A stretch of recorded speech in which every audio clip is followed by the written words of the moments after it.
Do you remember years ago the show The Honeymooners from American TV with Jackie Gleason? Well, it was wonderful, but I heard them interviewed one time, and they actually got sympathy letters from people because they were childless. It was a crime to be childless. Most Americans find it hard to believe that there's a population problem. If today's fertility were to persist over the next 50 years to 2050, we would end up with about 13 billion people. The more population, the more congestion you get on the roadways, the more pollution. People should have licenses in order to procreate. Osama bin Laden is the 17th child of a man who had 11 wives and 55 children. Since I wrote The Population Bomb, more people have been added to the human population than were alive when I was born. It is something with which the Americans have never had to grapple because it didn't bite. These numbers bite. For the first time, the presidency, both houses of Congress are aligned and ready to take away the basic right to choose. Hold on. It is. It's erupted. We're seeing an ecological meltdown on the scale that they've never seen anywhere else in the world. Except to God, no one can stop it. If we don't change our ways, we are screwed.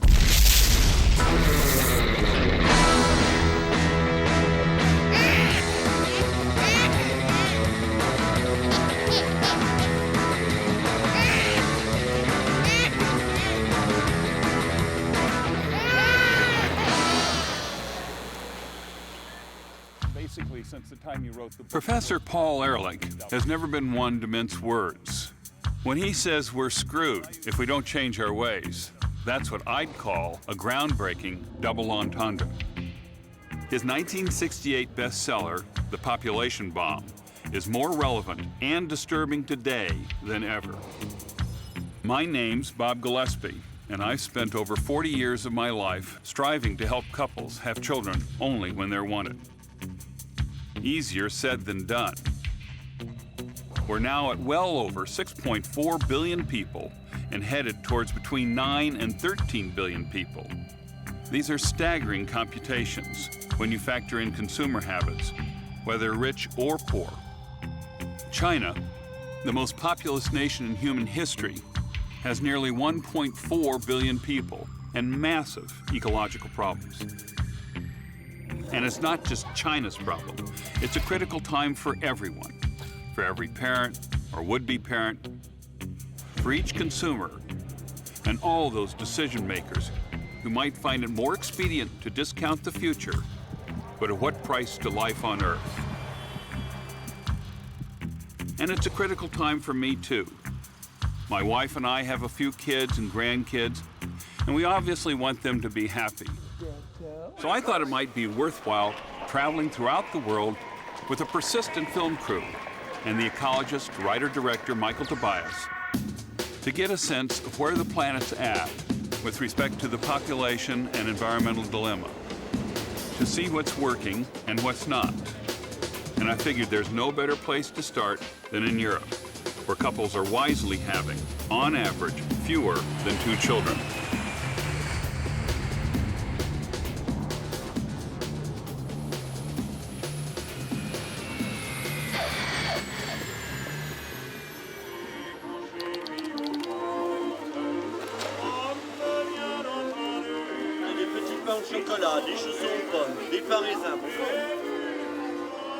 In Paris, having 2 children is a lot. Yeah, for me, I think for me, it's 1 or 2 children is enough. Et peut-être que ça nous fera dans le mur.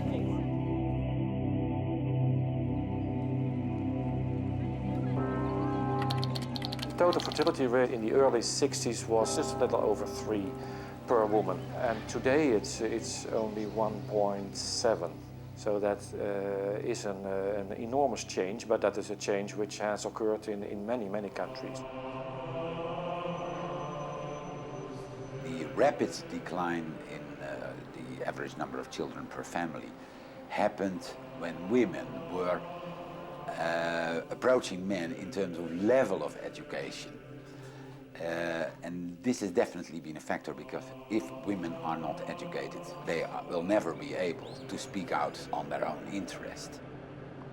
We have been kind of a model country in the world because of we have the lowest abortion rate in the world, we have the lowest teenage pregnancy rate in the world, and all these indicators are extremely positive in the Netherlands. This is largely explained by the open atmosphere regarding issues of sexuality. The main theme in discussing sexuality here in Holland is safety. And some people say that this is maybe not the right approach anymore, because there's so much emphasis on protecting yourself against STDs, protecting yourself against unwanted pregnancies, that we forget that sex also has to do with love.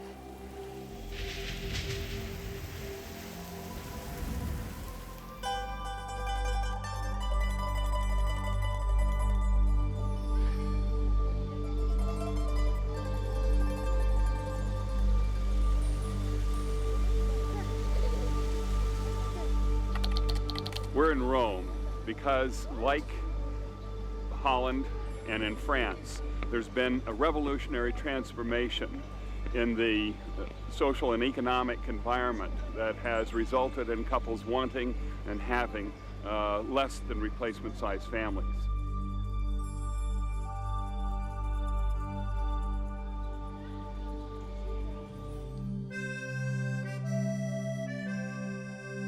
Some countries in Europe are facing shrinking populations, going to be smaller and much older. So there isn't a single population problem. Of course, population growth, a larger population, is a major concern. That was the concern of Thomas Malthus, but there are many dimensions of this. There's the health issue, as I mentioned, mortality. Second is aging. How do we deal with aging? Life expectancy now is relatively low compared to what people are talking about. If people live to 100, 110, 120, how will the society deal with this? Worries over living to be 100 are not remotely on the radar screen of the majority of nations. In India, where the current average life expectancy at birth for both males and females is about 62 years, there are numerous other concerns as the country continues to grapple with a serious population explosion. The current population is 1.1 billion, and by all accounts, will add at least another $500 million by 2050. India is under demographic siege on all fronts. You can feel it everywhere. And yet, progress is being made.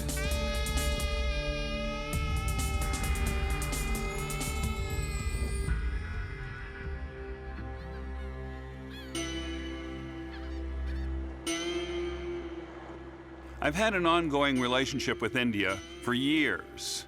In the early 1980s, the late Indian Prime Minister, Rajiv Gandhi, came to the United Nations and there presented a document I had written in support of population stabilization.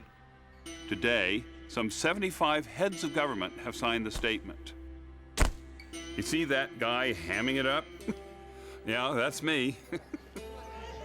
I just love this country. Despite appearances, dedicated leadership is having a profound impact across much of India. Health workers are deeply motivated, and couples are now having about 3 kids, half the number Indian parents used to have.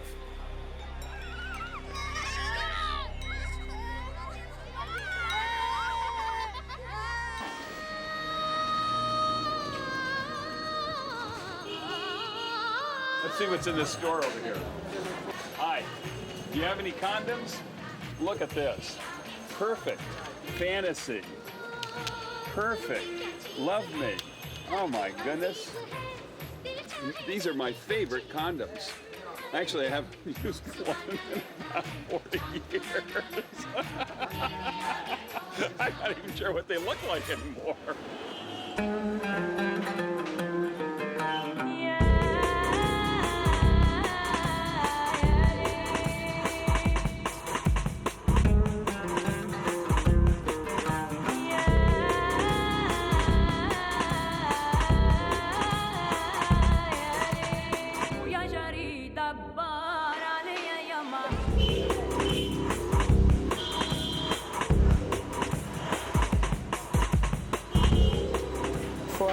Pearl Center is a very important landmark in the history of clinical service provisions, where women could go easily, access services without any force, without any coercion, and with pre-abortion, post-abortion counseling and high-quality standards. Here, copper T insertions are done, then sterilization, female sterilization, male sterilizations we are doing. In spite of that, we are giving safe abortions up to 12 weeks. I had a vasectomy here in Bombay 30 years ago, and it's held up pretty good. My wife is 64, so we're testing it as often as we can. This is the place to get your vasectomy.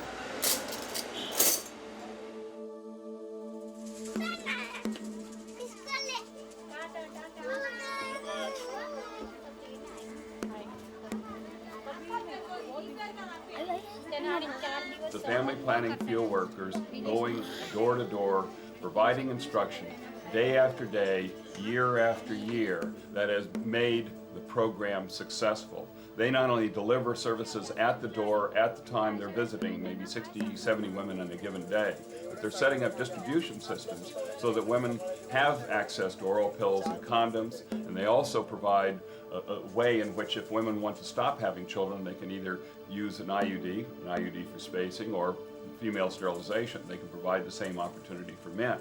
But it's at the door that the decisions are being made. Mrs. Chanada is a field worker who is as good as you get. She's the Michael Jordan of family planning field workers. She's not just giving out condoms and pills. She's dealing with every single health problem that family has.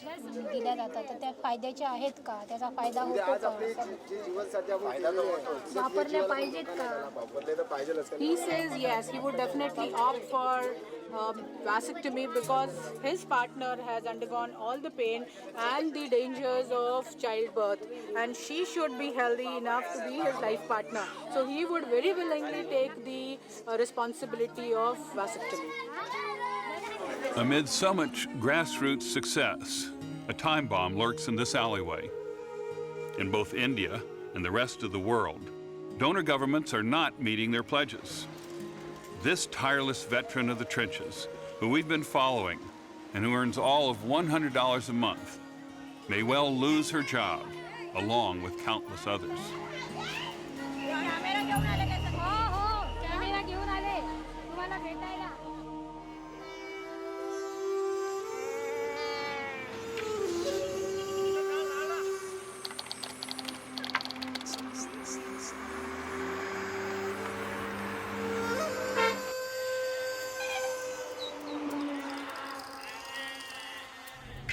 Make it easier or difficult.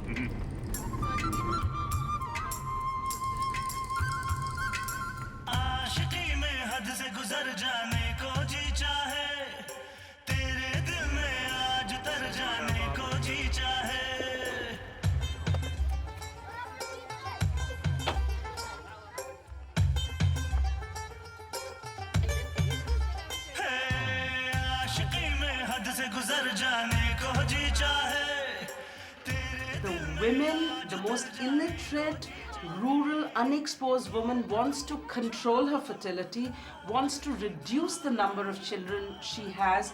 She wants no more than 2 children, at best 3 children. But for that to happen, we will have to provide that the child will survive. We have to recognize that if people feel secure for the health of their children and themselves, fertility will decline, maternal mortality will decline, morbidity will decline, and that primary healthcare center is the temple where all of this will happen.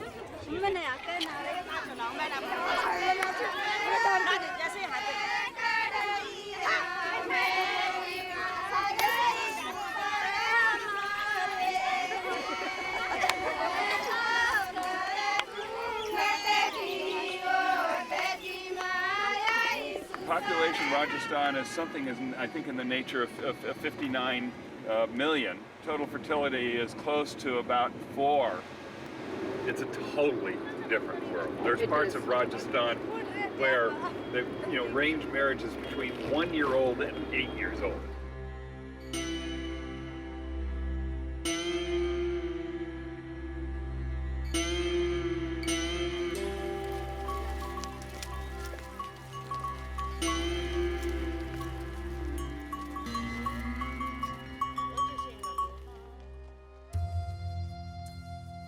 We are talking about a country where gender disparities are huge, and it's not something that is going to happen overnight. And in fact, if you look at the country as a whole, you see huge differences between a state like Kerala and a state like Uttar Pradesh or Rajasthan.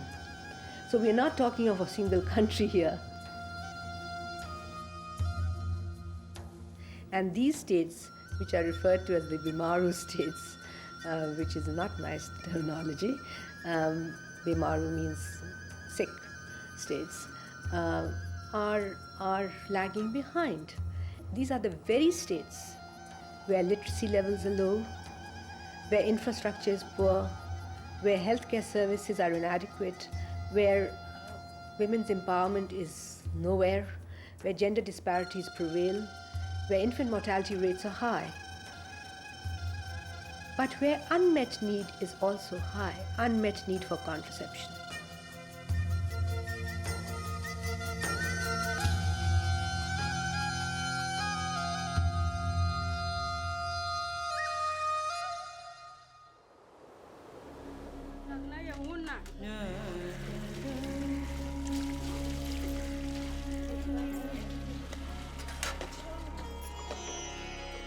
If you let women speak, they'll tell you what they need. If you build the program around those needs, the program will work.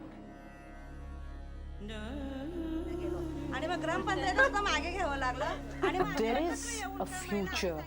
Definitely it is possible to stabilize the population. Definitely it is possible. Otherwise we wouldn't be here. What we're seeing today is a solution to the population problem. Working with child survival, working with increasing age at marriage, birth spacing, reinforcing the value of small families, increasing the age at marriage, having women assert their power is something that can happen in every village in India. It is working, it can work, and it can be replicated.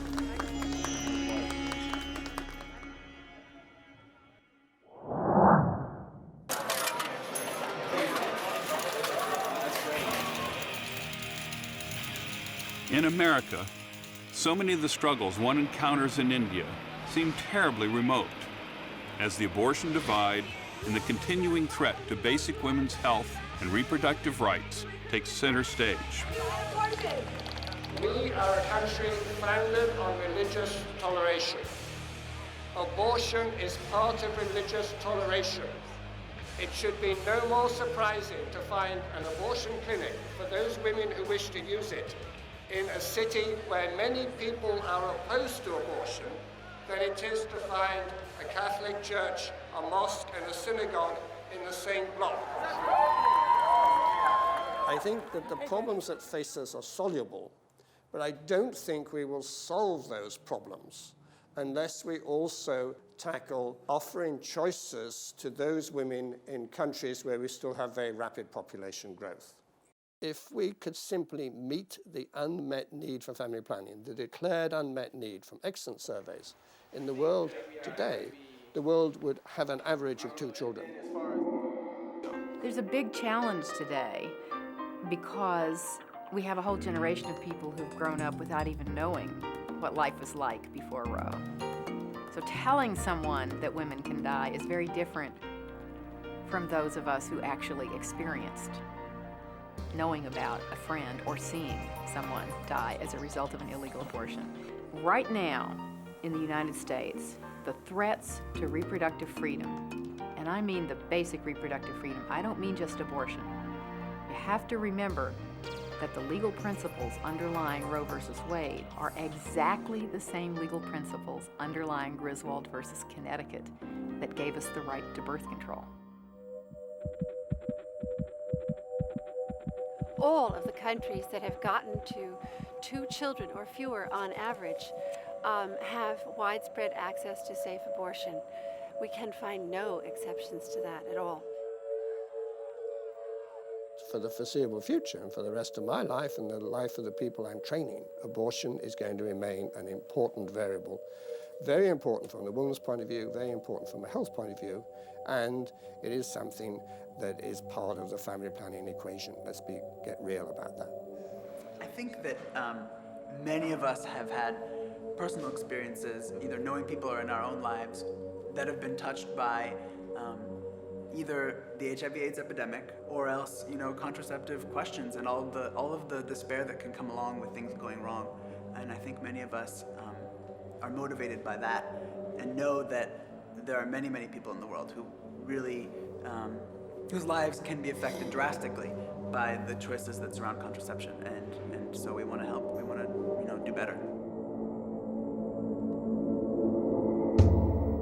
In Africa, a commitment to family planning, safe motherhood, and environmental sustainability hinges upon the life or death of children.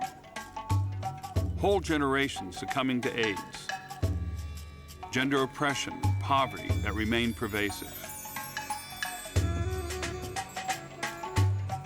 Dr. Villarreal is in charge of the HIV program for the United Nations Food and Agricultural Organization, headquartered in the heart of Rome.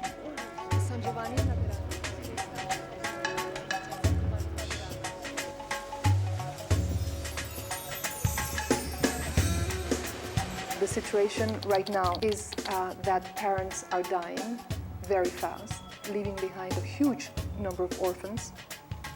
And parents are dying faster than they can transmit agricultural knowledge and skills to our orphaned generation. Grandmothers have inherited 10, 15 grandchildren, all of whose parents have died.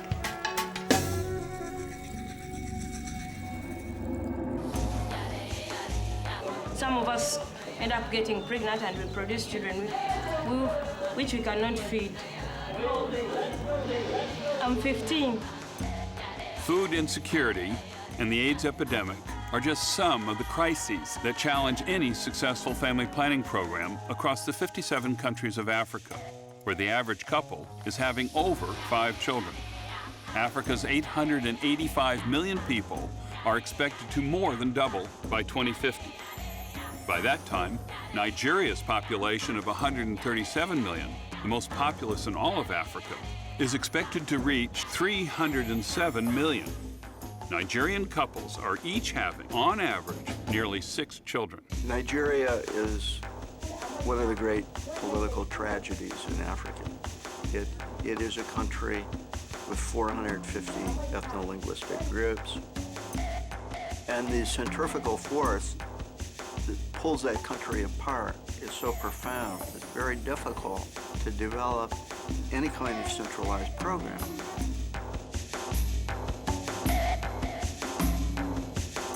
First principle is that children are dying. To address their concerns about fertility without addressing this antecedent issue is an invitation for disaster.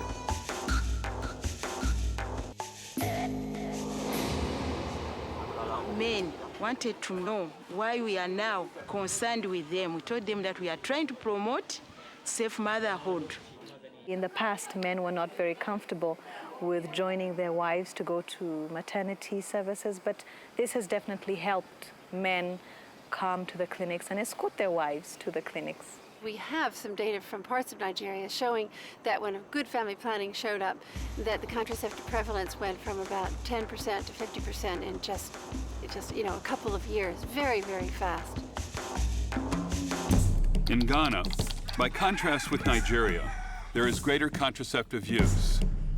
The population is 21 million, and couples are each having closer to 4 children. The Navrongo project, as we call it, has been so successful that the government of Ghana is now scaling it up all over the entire country. One thing I must say is, first, it has offered employment to the natives around there. including me. And healthcare is moved closer to the people. It increases child survival and it also reduces fertility. You have to be ready to listen keenly to their problems so that they will be able to share their health problems with you. The strategy, I think, that we've developed in Ghana that might tell us about what would work in Nigeria is to find ways of channeling resources directly to localities. Develop a program that is creatively based on decentralization. If we emphasize female education, child survival, and family planning, those three things would advance the fertility and mortality decline and increase the status of women more dramatic than any three things you could possibly think of. And I think those things are doable. These two nations, Ghana and Nigeria, both by their differences and similarities, and the problems facing them, are representative of the entire African continent.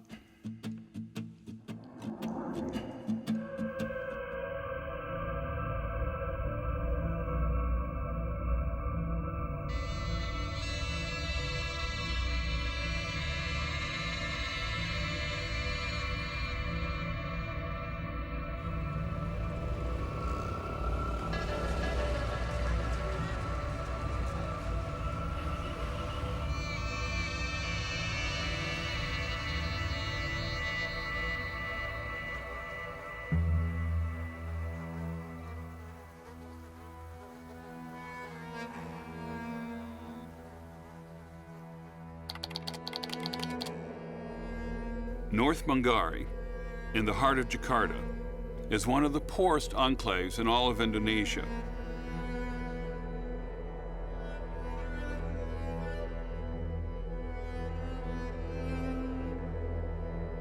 With the permission of the government's family planning agency, the BKKBN, and the local leaders in Manggarai, we recorded this visual narrative.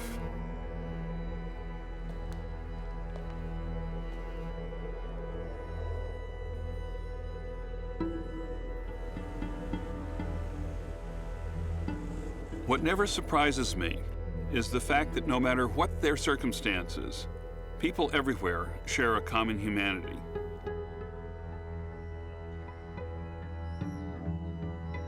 Those in Manggarai have their dignity. They extended their warm hospitality to us. Their children are fantastic, and they cling to their dreams.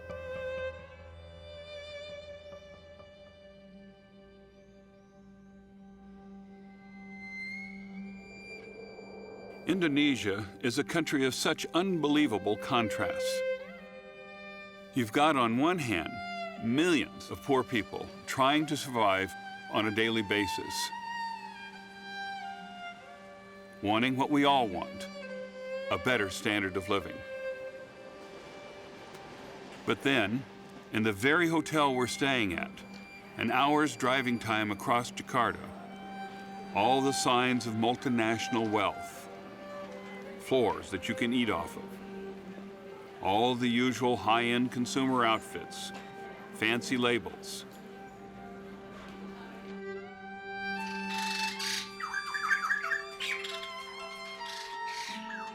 Dr. Firman Lubis is an Indonesian pediatrician in Jakarta. He has seen his share of health-related tragedy.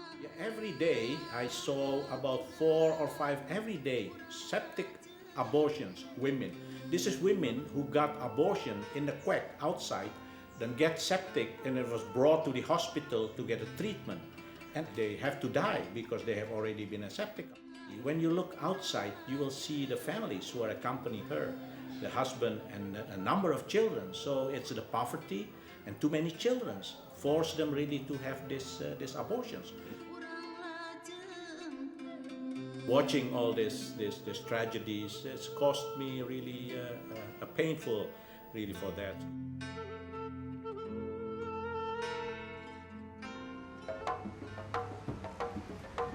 Indonesia's governmental family planning agency, the BKKBN, is a huge bureaucracy that also happens to work. So, Paul, we went to the BKKBN this morning, and then we went to the district level. Now we're at the sub-district level. We're definitely going down to the bureaucracies, to the village. Yes, I forgot about the uniforms. You know, they're much more uniform-oriented now than they were the last time I was here.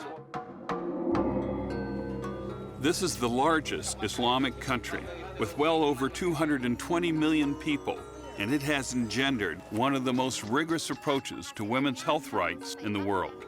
The country has its difficulties, to be sure, but lack of resolve is not one of them. We're at a private hospital in downtown Jakarta, which has a postpartum wing. So she had a baby at 10 o'clock this morning. And you're only going to have one child?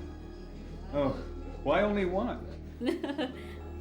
Masih sakit, still sick. Still pain after the delivery. Mm-hmm. Yeah. So what method is she planning to use? Ibu punya rencana pakai KB apa? Maybe condom.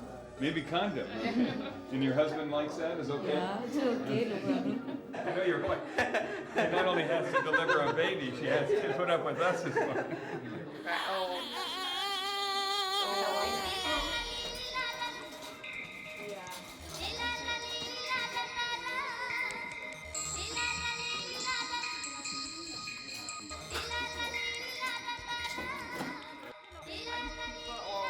Relative or whatever, please, no more child, just one or two. Well, Right? give me some of the reasons why you continue, why you are committed. Population of our country is number 5 or Yeah. number 4. Yeah, no, it's a lot. Yeah. Wow, it's a lot. wow.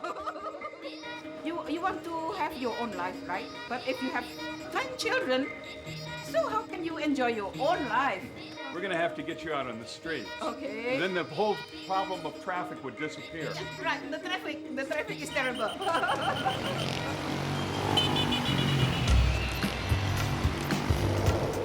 We want to go to the village. We're going to go talk to the field workers. We want to see where the action's taking place.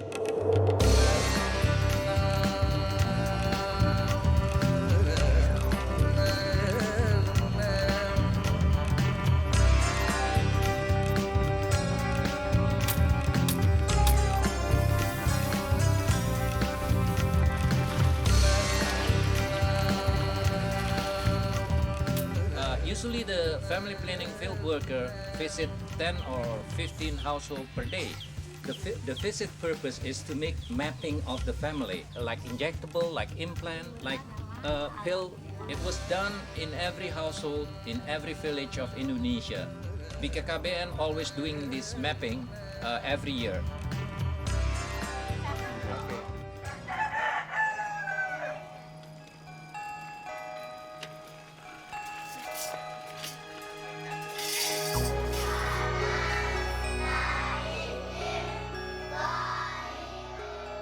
Has the Islamic leaders always supported family planning here in Indonesia for the last 35 years? Dari para ulama dan lain sebagainya. Ya, pada umumnya dapat dukung. Kalau dia menggunakan alat kontrasepsi. Kalau ibu sama. The parents approve, but romance is in, right? Ya pacaran dulu. Okay, now how many children are we going to have here? What's the ideal? How many? 1, 2, 3, 4, 5? They can just put their fingers up. 1, 2, 3.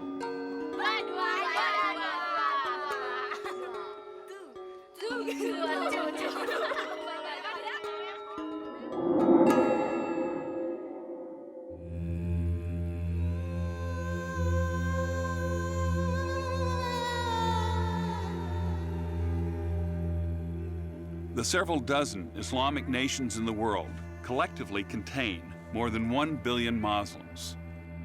Each of these countries represents a unique puzzle with extraordinary cultural and historical nuances that make any predictions about the future of family planning there somewhat uncertain. But Indonesia is a fine blueprint for such success. And so is Iran.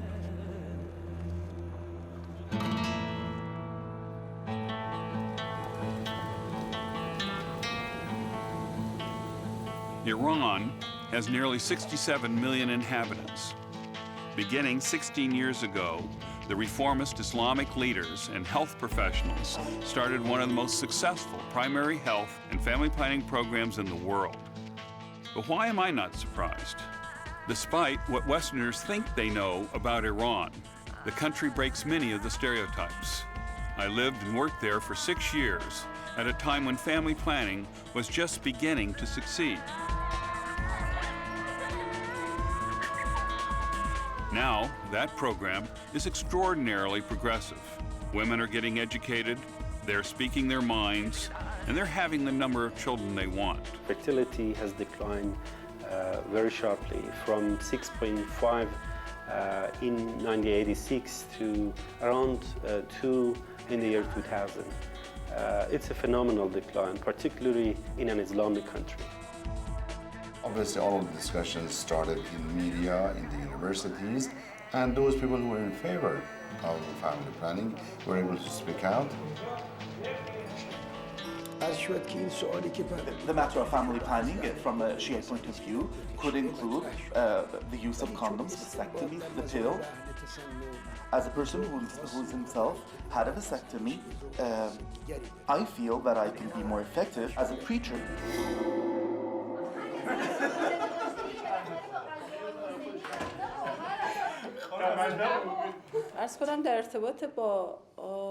A good girl did more than cooking. Her social functions included having a bachelor's degree. Many factors helped improve birth control in Iran. The most important factor which influenced family planning is religious leaders, and our ideology accepts it.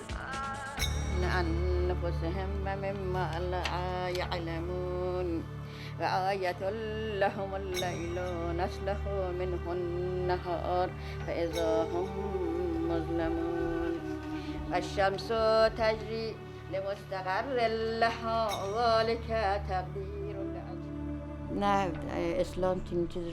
As volunteers, our job is to reach out to the public and ask them to make use of the various available forms of birth control, such as condoms, IUDs, and so on.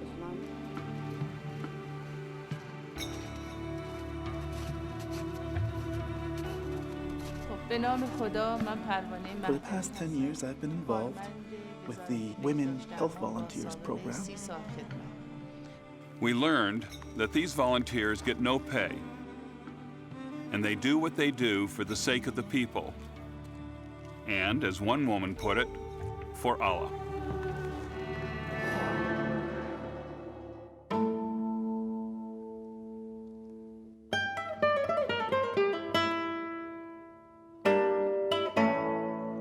Closer to my own home in America, Mexico has also spawned a fertility revolution.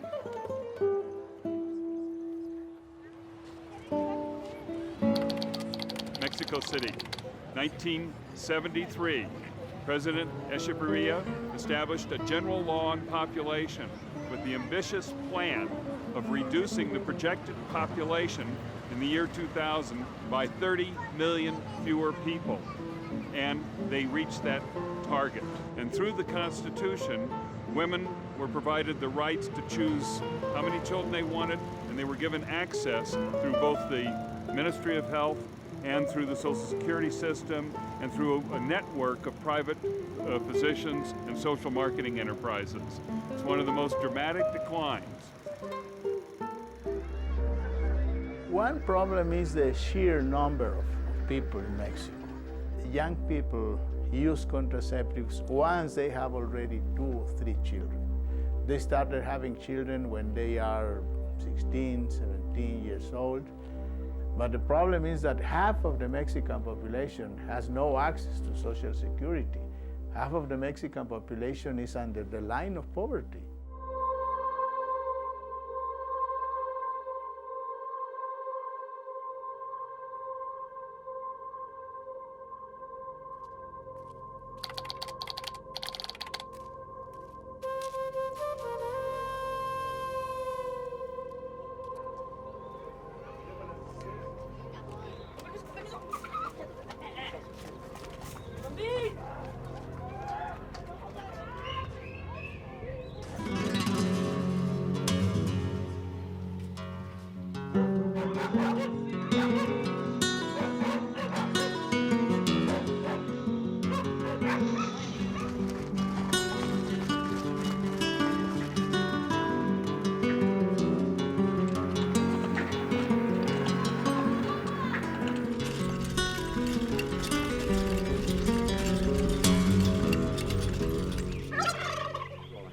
What we're seeing here is a traditional midwife in this community receiving a patient. The woman is 8.5 months into pregnancy, and she came for a follow-up visit. So the midwife did a routine checkup.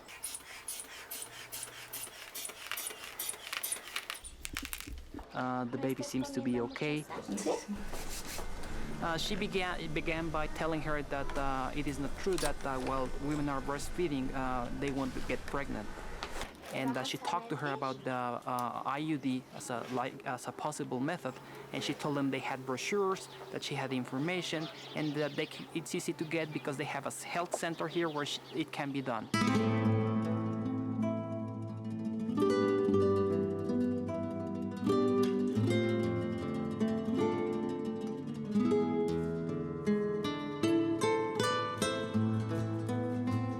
How many grandchildren do they have? ¿Cuántos nietos tienen? She has about 25 grandchildren. How has the Catholic Church changed and accommodated these changes? Is there still opposition? Una de las cosas que él estaba pensando es ahorita que estaba hablando con la señora. De hecho, muy acerca de lo que se habla de los métodos anticonceptivos, hablamos de un dispositivo que por lo regular es abortivo. The church itself is not interested in having tons of pregnancies. The church prohibits the use of these kind of contraceptives, and I understand that that's the kind of things they don't want to talk about. I mean, as far as we are concerned, it's necessary, and we believe it's okay, because when we have these children that we may not want, the church is not going to provide for them or is not going to help us. Family planning education is pervasive throughout Mexico. You can see it in the heart of Mexico City, where there are actual demonstrations about condom use.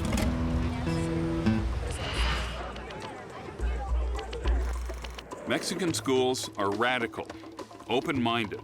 They teach, they show it all. Why do you laugh?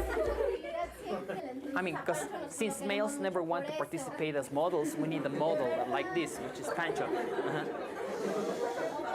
Obviously, the condom should be rolled down when the penis is erect. And to remove it, you should do it while the penis is erect. After the ejaculation, penis still remains erect for a few seconds. That's when we have to remove it. Why? Because if we remove it after that, the penis becomes flaccid and liquids can spill out.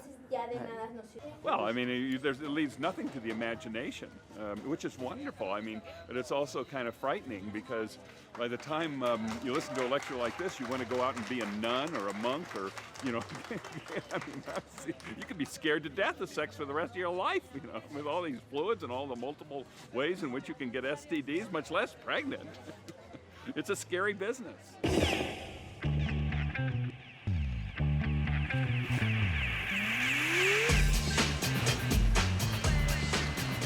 Returning to the United States is unsettling for me in many respects. The contagion of consumption and the realization that this country is falling behind other nations in terms of family planning, notwithstanding the efforts of so many outspoken and dedicated professionals working in the field. The U.S. takes in more immigrants than all the countries of the world combined. And by the end of this century, if current immigration trends continue, America may well number over 1 billion people. 1 billion SUVs and thousands of rare and endangered species. There's a lot of work to do. Through Planned Parenthood, we have 70 active promotoras that are working with our program. We're also doing some other interesting work with mothers and daughters and talking about sexuality issues at a young age, 9 to 11 years old. And this is all for the prevention of teen pregnancy, which is very high here in Los Angeles and specifically high in California and specifically high with the Latino community. How many children on average are the Latina mothers having in this region? Anywhere from 4 to 10. I myself, I'm a mother of 11 kids. I was 14 years when I had my first baby. Necesitas atención hoy mismo. Yo no puedo seguir más. ¿Sabes qué? Yo no puedo seguir más esto. No puede ser. Es que no puede ser. Pero mírame. Mírame. Ahora haz lo que quieres. No, que me mires a los ojos y que me digas que es mentira. Nada más esto me faltaba. Dímelo y júrame, por favor. Está bien, te lo juro. Ya. I know that we need a lot of more resources. And what really gets to me is that one of the things in our women, especially in our culture, you know, like Latina women, they're in denial. It's something that they don't believe that can happen to them.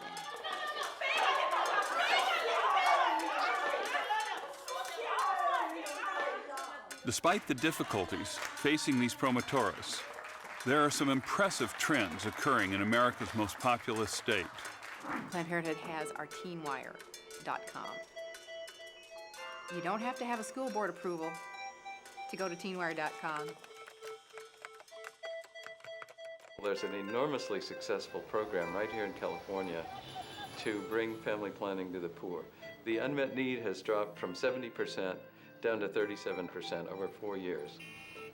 They're now serving 1.2 million women and couples and men. And this is a huge success story. The rates of unintended pregnancy are dropping, the abortion rates are dropping, teen pregnancy rates are dropping. We need to get that message out to 49 other states. But obstacles still hamper an American fertility decline. I think, frankly, the Bush administration is bound and determined to strip women of their reproductive rights, not just here in this country, but worldwide. And we see it in what I consider very insidious ways. Here we are at the Supreme Court, in which they're only one justice away from the potential of reversing legislation relevant to Roe versus Wade and women's reproductive rights. If we go back to the medical history prior to Roe versus Wade, then tens of thousands of women will be putting their lives at risk. I think it's more important to be able to control your fertility than it is to go to the ballot box or have a free press. I want those other things as well, but controlling your fertility is the foundation on which the other democratic freedoms are built.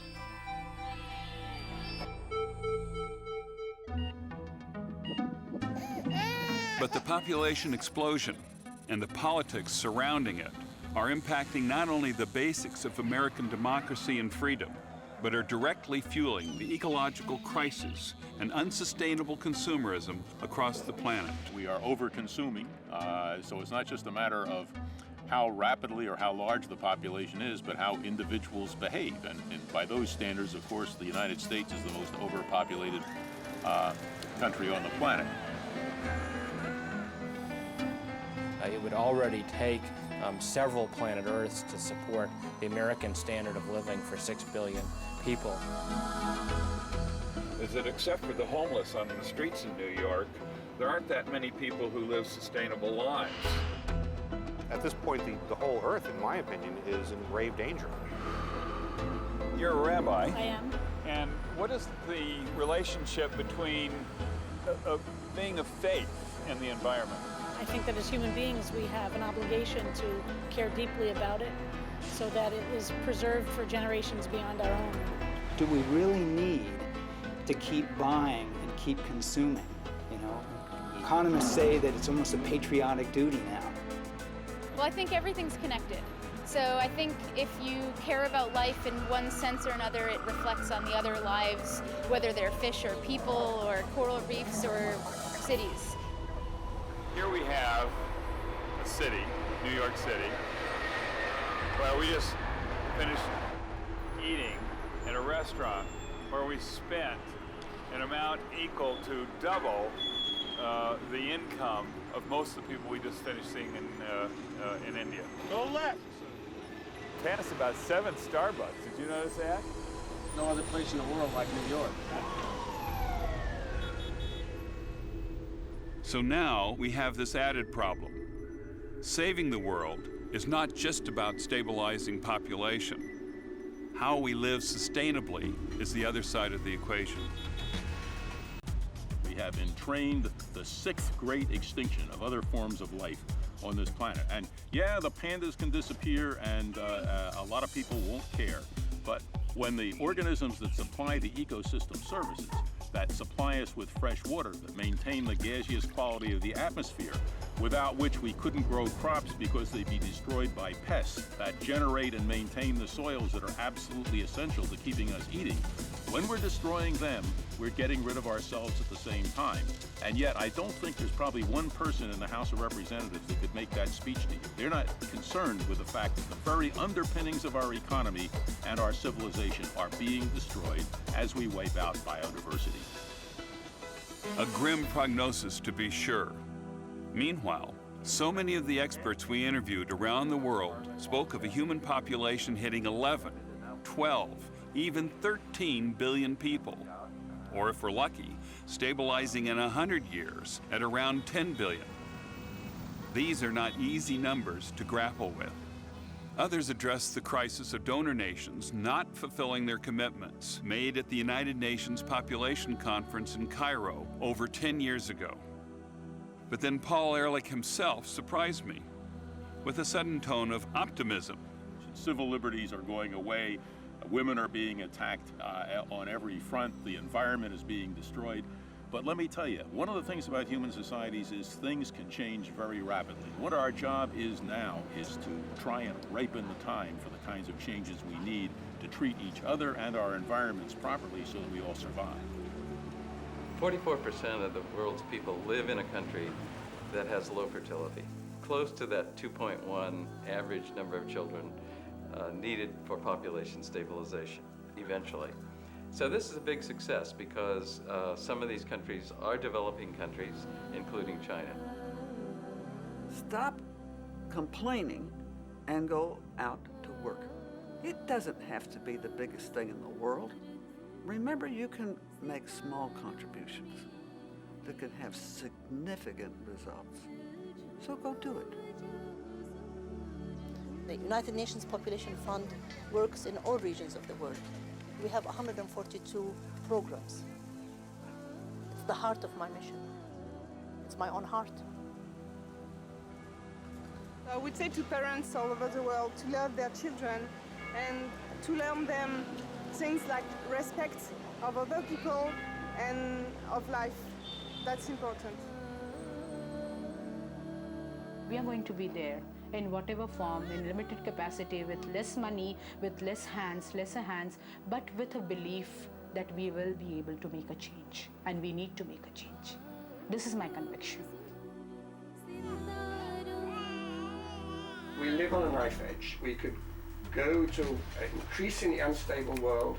We could see India and Pakistan throwing atomic bombs at each other. We could have terrifying bioterrorism. I wouldn't even like to mention the things I can think of being done in this field.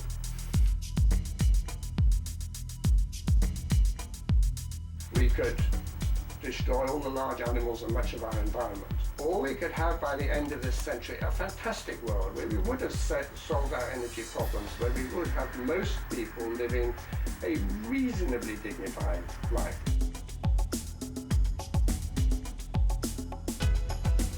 Which way we go on that knife edge, we cannot go in the right direction without improving our investment and realism about international family planning.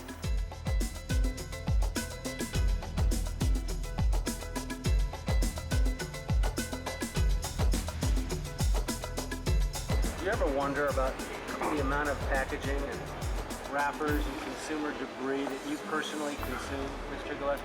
I mean, look at this. It's all recyclable.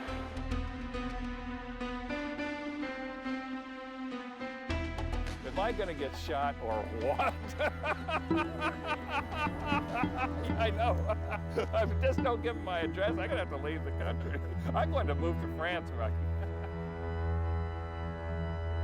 Unless we have more enlightened leadership in both the House and Senate, concerned about global warming, concerned about clean air, concerned about groundwater contamination, concerned about recycling, concerned about deforestation, then if we destroy our habitat, we'll destroy the capacity of future generations of surviving, not just in the United States, but around the world.